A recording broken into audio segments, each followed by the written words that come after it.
আসসালামু আলাইকুম রহমতুল্লাহ।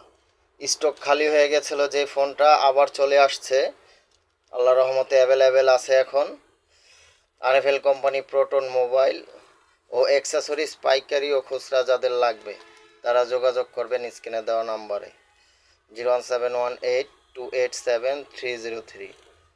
যে ফোনটার কথা বলতে চাচ্ছিলাম সে ফোনটা হলো এই যে প্রোটন জেন 60। এটা হাত থেকে যদি পড়েও যায় আপনার ডিসপ্লে অথবা টাচ ভাঙার কোনো ভয় নাই। এতে আছে আপনার 6000 এমপিআর ব্যাটারি। ক্যামেরার কথা আমি আর কি বলবো, আপনারা হোয়াটসঅ্যাপ একটু ঘাটাঘাটি করলে পাবেন এর মধ্যে কি আছে না আছে। তো যারা নিতে চাচ্ছেন যোগাযোগ করবেন আমাদের ডিলার হাউজের নাম্বারে। সব মানুষের কল্যাণ হোক।